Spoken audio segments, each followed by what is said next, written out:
In the Cherry Creek North District, a suburb of Denver, Colorado, the Wilson family's white mansion still stands majestically today in this quiet, upscale residential area. The spacious lawn features meticulously maintained flower beds blooming with colorful blossoms, and neatly arranged shrubs along the path to the entrance gracefully welcome visitors. At the top of the marble steps, the solid wooden door remains vivid in my memory.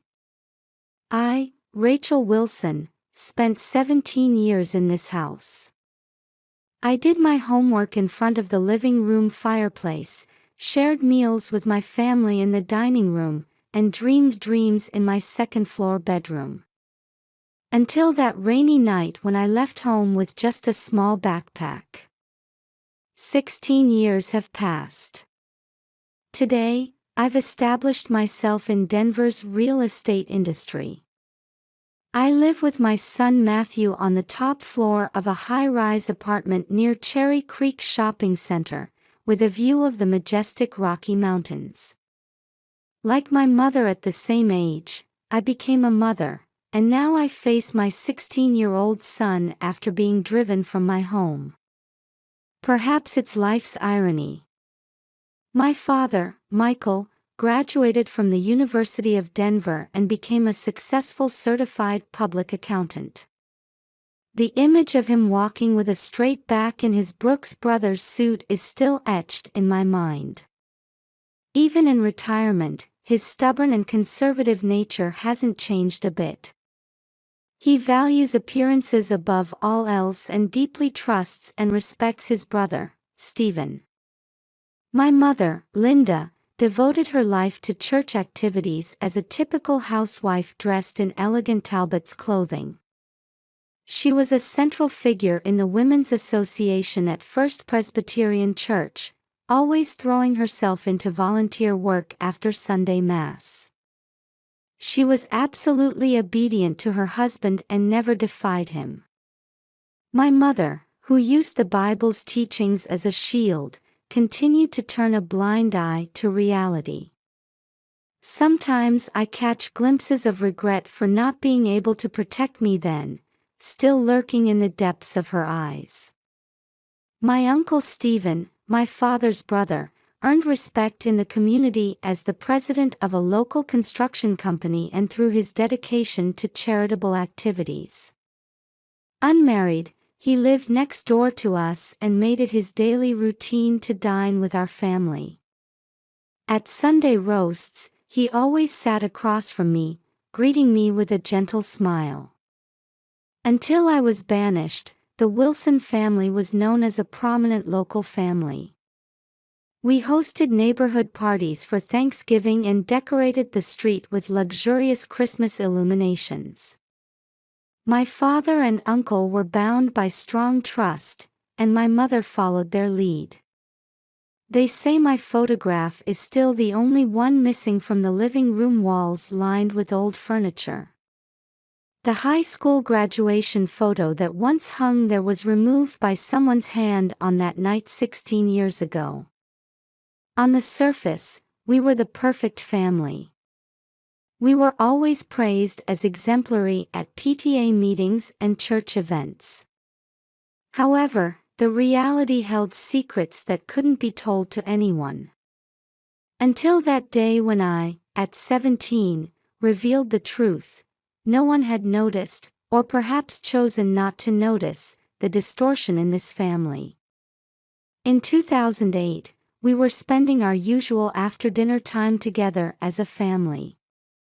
While the aroma of pot roast and apple pie still lingered, my father, deeply settled in an expensive sofa, was eagerly discussing the future of the construction industry with my uncle. My mother returned from the kitchen with the scent of coffee. The fragrant coffee poured into the Wedgwood tea set was served to the family like a nightly ritual. I clasped my trembling hands on my lap, averting my eyes from the college brochure on the table before me. The University of Denver. My father's alma mater. He naturally assumed I would attend there. I was an excellent student, active in the church's Sunday school as a model student, with a promising future ahead. However, I knew that tonight, that would become an eternally unattainable dream. Fighting severe morning sickness since morning, I had been mentally preparing for this moment. Still, when I actually tried to put it into words, my throat was painfully dry. The fireplace flames flickered, casting large shadows of my family on the wall. Dad, Mom. My voice echoed softly, almost hoarse. The room's conversation naturally trailed off, and my family's eyes turned to me. My uncle picked up his coffee cup, wearing his usual gentle smile. That expression momentarily made me feel nauseous. I'm pregnant. A silence as if time had stopped. The coffee cup fell from my mother's hand, creating a dark stain on the carpet. Wedgwood fragments scattered, tearing through the silence. My father's expression froze, and my uncle's smile vanished in an instant. In front of the wall adorned with Mother Mary's painting, our family's time was forever distorting. Who is it? My father's voice resonated like a low growl. I shuddered at his expression, one I had never seen before from my usually calm and composed father. Who's responsible? Tell me. I couldn't answer. I mustn't answer. I lowered my gaze while desperately trying to control my trembling hands. I'll make him take responsibility. We'll arrange the marriage immediately. My father's shouts thundered throughout the room. The family photo on the desk trembled slightly from the vibration. I will not allow anything that brings shame to this house. Think about our standing at First Presbyterian Church. My mother placed her hand on my shoulder while crying. You're only 17. Why? Her voice was shaking. Let's do what your father says. Trust us. Mother's hands were trembling. Those arms that usually held me tightly were now just resting weakly on my shoulder. My uncle faced my father with an unnaturally calm demeanor. Michael, calm down. Let's think about this rationally. It could become neighborhood gossip.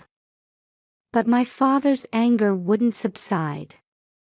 We're going to the hospital tomorrow. There's no need to tell anyone about this. His stern gaze pierced me. At those words, my spine froze. Like something had burst inside me, words began to overflow. Emotions I had suppressed for years were suddenly released. I'm keeping this baby. Silence spread through the living room again. Only the fireplace flames crackled in that stillness. I won't have an abortion. That's my decision. I stated firmly while looking straight at my father. Then get out. My father stood up and looked down at me. The fireplace flames flickered largely behind him. A shameless daughter has no right to stay in this house. Won't tell us who the father is, refuses abortion, we don't need such a daughter. We can't show our faces at church. Michael, please. Despite my mother's plea, my father's expression remained frozen in hardness. His figure trembling with anger had completely lost any trace of the person I once respected. Rachel, listen to your father, please, for your future. Mother's plea sounded hollow, as if she were trying to convince herself. I slowly stood up. I went to my room upstairs and picked up the small backpack I had prepared in advance. I had packed only the bare minimum of clothes and a small amount of savings. A diary and a few favorite photographs. My decision was already made. Staying in this house would mean the death of my soul. For the sake of the life to be born, I had to escape.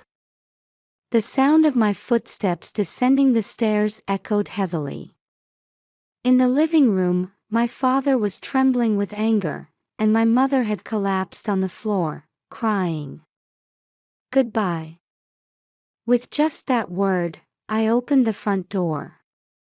The cold spring rain wet my face. Without even the luxury of an umbrella, I just walked straight ahead. Behind me, I could hear my mother's crying and my father's angry shouts. My father's final words, "Don't ever come back," faded away in the sound of rain. But my tears had already dissolved into the rain. As I walked through this rain, I had a certain premonition. That someday, surely, the day would come when all the truth would be revealed. This was the night that changed my life. For 2 weeks after that, I was temporarily taking refuge at my best friend Sarah's house. The battle with morning sickness continued. Sarah's mother would gently rub my back as I rushed to the bathroom. "It's okay, Rachel. You're not alone." When Sarah's parents heard my situation, they accepted me without hesitation. They offered to let me stay until high school graduation. "Regardless of what your parents think, we can't let a pregnant minor be left on the streets," Sarah's father's words made me bow my head repeatedly, choking back tears. At church, there were concerns about my disappearance. However, my father lied that I had gone to study abroad, and my mother silently supported this story. My uncle continued to busy himself with charitable activities. At the high school graduation ceremony, I managed to graduate as valedictorian. Receiving my diploma on stage while hiding my swelling belly under my uniform. The Wilson family wasn't present in the auditorium filled with parents. But Sarah's family cheered for me as if I were their own child. I gave up on college.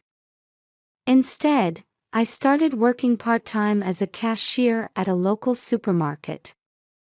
When I told the manager I was pregnant, he showed a momentary look of surprise but said, "Your circumstances don't matter. Just do your job well, that's all I care about." I participated in a teen pregnancy support program, desperately absorbing knowledge about childbirth and childcare. I met others in similar situations, and we shared our anxieties and hopes.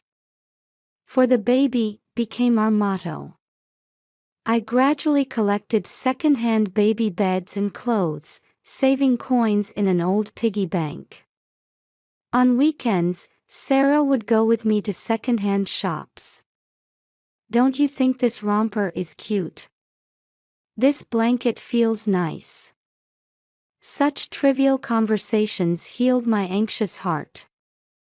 I found a small apartment in the Denver suburbs. The rent was cheap, the facilities minimal. But morning sunlight streamed through the windows, and there was a park nearby. "Here, I can live with my baby," I felt a certain confidence. I did have lingering attachments to my family home. There were nights when I missed my mother's gentle voice. But my determination to protect the life growing inside me overcame that attachment. As the peak of summer heat passed, my labor began. "I'm calling an ambulance." Sarah's voice echoed distantly. "Rachel, hang in there. I'll stay with you." After 36 hours of painful labor, a boy was born. I named him Matthew, hoping he would have the strength to face the truth. His tiny clenched hand. His soft breathing. His existence gave me the courage to live. The battle with extreme poverty began. I started working night shifts at the supermarket to afford milk. The elderly couple who managed the apartment looked after Matthew. "Just seeing such a cute baby makes us happy," they would say, sometimes even sharing their dinner with us. The prejudice from others was relentless. Such a young girl, raising a child alone. What about the father? Where are her parents? The whispers grew louder day by day. But every time I saw Matthew's smile, I renewed my determination. I won't let anyone hurt this child. The turning point came during a conversation with a real estate agent while looking for my own apartment. "This room is a very good property. The sunlight is good, and for a small child." I was strongly drawn to that woman's kind gaze and professional explanation. "I wonder if it's worth getting a real estate license." I began studying after Matthew went to sleep at night. Real estate law, economics, architecture knowledge. Everything was fresh and interesting. 3-year-old Matthew would peek curiously. "Mommy will definitely succeed, okay?" The day I passed the license exam, Matthew showed me a picture he drew at daycare. Mommy and me, it showed the two of us standing smiling in front of a big house. "Mommy, you're amazing." At his innocent smile, I couldn't stop my tears. My first deal was a small property. But the commission was more than double my previous income. Gradually, my circle of clients expanded, and my reputation grew. Knowledgeable despite being young, careful attention to detail, trustworthy. I steadily built up my track record. I even received scout offers from major real estate companies. However, I chose the path of independence. I want to forge my own path with my own strength. That determination was as strong as that night 16 years ago. Now, my real estate office is steadily growing its performance. A top-floor office in a high-rise with a good view. "Mommy, we can see all of Denver from here." Matthew's excited voice warmly fills my heart. After 16 years, Matthew has reached the same age I was when I was driven from home. The sense of justice, kindness, and strength dwelling in his eyes. It's my pride, and at the same time, it prompted another decision. The time had finally come to reveal the truth. It was the week after Matthew's 16th birthday. My car slowly entered the upscale residential area of Cherry Creek North. In the passenger seat, the prepared documents carried weight in my bag. Multiple meetings with lawyers, prior consultation with the police, feelings organized through counseling. All preparations were complete. And now, I was standing in front of my family home for the first time in 16 years. I took a deep breath before reaching for the doorbell. Matthew had gone out with friends. "Take care, Mom," my now tall son had looked at me worriedly. I hadn't told him the purpose of today. I only said I was going to meet an old acquaintance. The chime rang, and after a while, the door opened. "Oh my. Rachel?" Mother's voice was trembling. I hesitated for a moment at the sight of her aged appearance. Though her elegance remained, her hair had grown noticeably white, and her back was slightly hunched. "Mom, it's been a while." Fighting back tears, I spoke quietly. After a moment of confusion, Mother embraced me. In her arms, 16 years' worth of emotions welled up. Michael. Michael. At Mother's cry, Father appeared. Though no longer wearing his Brooks Brothers suit, his back was still straight as ever. However, his hair had turned white, and deep wrinkles were carved into his face. Father stood speechless at the sight of me. And behind him was Uncle's figure. "Hello, Rachel," the same gentle smile as always. But his eyes shone coldly. I was shown into the living room. The same furnishings from 16 years ago, the fireplace, the wall lined with family photos. Only my photo remained missing. Tension filled the room. Father sat restlessly in his chair, while Mother clutched her handkerchief beside me. Uncle stood by the fireplace, sipping coffee. "Rachel, why now?" Father's voice trailed off. I took the documents from my bag. My hands were trembling slightly. But there was no turning back now. For Matthew's sake, and for my own. Dad, Mom, and Uncle. All three pairs of eyes turned to me at once. Let me tell you why I made that choice 16 years ago. Uncle's coffee cup tilted slightly.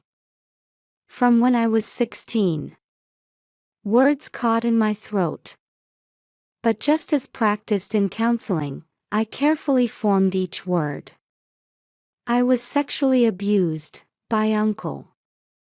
Only the ticking of the clock echoed in the silence. Matthew's father is. Uncle. Mother screamed and collapsed to the floor. The blood drained from Father's face. Uncle's expression transformed. His gentle smile vanished, replaced by an animal-like countenance. "What are you saying, Rachel?" Uncle raised his voice. "Without any evidence." "I have evidence." I spread out the documents with trembling hands. "Everything is recorded. Dates, places, circumstances, and..." "Shut up." Uncle advanced toward me. His hand raised.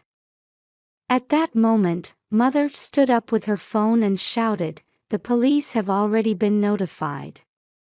Father stood frozen in shock. Uncle's expression froze. "Linda, you can't." I knew. Mother's voice was shaking. But I was scared. I couldn't protect Rachel. Police sirens approached. Uncle started running toward the exit. But police officers were already waiting at the entrance. Father suddenly stood up and rushed toward Uncle. "Brother, why?" His voice was an anguished cry. Father's fist caught Uncle's face. The police officers separated them. Mother rushed to me and clung to me. "I'm sorry. I'm sorry." Her sobs echoed throughout the room. While embracing Mother, I gazed out the window. Unlike that rainy night 16 years ago, today was clear. As if the long darkness had finally cleared away. The police questioning began. Father collapsed in his chair, sobbing.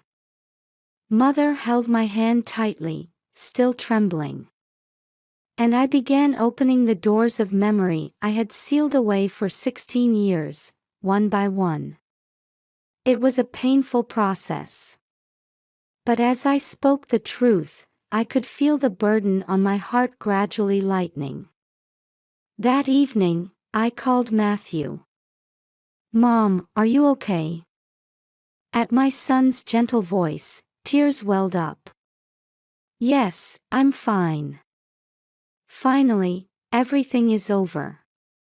After a long silence, Matthew said in a small voice, "Mom, you were strong." At those words, 16 years of emotions welled up.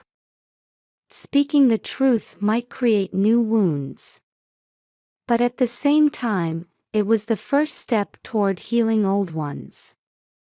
Looking up at the sky as the sun began to set, I was certain.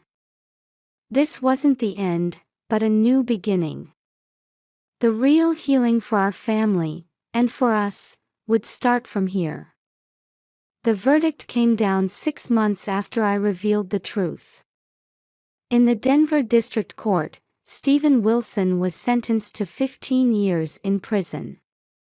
I witnessed that moment from the front row, together with my parents. When speaking as a victim, I continued with a trembling voice about my banishment 16 years ago, my lonely child rearing, and above all, the days when he stole my dignity as a young girl. In court, our eyes met for the first time. The cold light was gone from his eyes, leaving only those of an old man. Settlement payment and company dissolution. Local media reported on the Wilson construction sign being taken down. The community was shocked when the true nature of my uncle, who had posed as a philanthropist, was revealed. Father was tormented by deep regret and temporarily lost himself in alcohol. I trusted my brother too much, couldn't protect my daughter. Mother desperately supported him as he muttered this almost every night. Through counseling and addiction rehabilitation, he gradually began to recover. One day, Father came to watch Matthew's club activity. A baseball game. He silently shed tears while watching his grandson play on the field. After the game, he awkwardly called out to Matthew, "That was good playing." Matthew smiled shyly at those words. Mother actively tried to rebuild her relationship with us. On weekends, she would visit our apartment with homemade food and eagerly listen to Matthew's stories. "I should have been stronger and stood by your side then." At Mother's confession during family counseling, I felt the emotions I had harbored for so long overflow. I established a support organization for sexual abuse victims.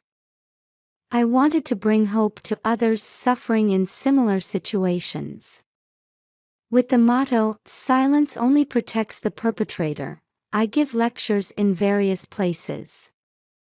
My book, Silent Voice, received much response. Matthew gradually built his relationship with his grandparents. Though initially cautious, he began to open his heart. Grandpa's coaching me in baseball, seeing my son's happy smile as he reported this brought me healing. Matthew aims to attend the University of Denver. My son is pursuing the dream I had to give up. Father offered to provide his grandson's education fund. At least let me do this much. After a long silence, I nodded to that proposal. We began holding monthly family meetings. Though the atmosphere was awkward at first, we gradually became able to speak honestly with each other. We started spending Thanksgiving and Christmas together too. The aroma of Mother's homemade apple pie once again became part of my memories. They say Uncle refuses all visitors in prison. There are no signs of repentance, not a single word of apology. However, that no longer governs our lives. One day, we held a barbecue party in the garden of our newly purchased house. Father manning the grill, Mother making salad. Matthew chatting cheerfully with his friends. Looking at this scene, I let out a deep sigh. "Mom, what's wrong?" Matthew looked at me curiously. Nothing, just. I looked up at the sky. It feels like we've finally become a real family. Over the long years, we built a new form of family. It might not be perfect, but it's a relationship where we can face the truth, understand each other, and respect one another. That 17-year-old girl who left home in the cold rain with a small backpack had surely grown into an adult with real strength. And now, with my son and parents, I'm beginning to walk into a new season. Outside the window, the gentle spring sunlight warmly illuminated our future.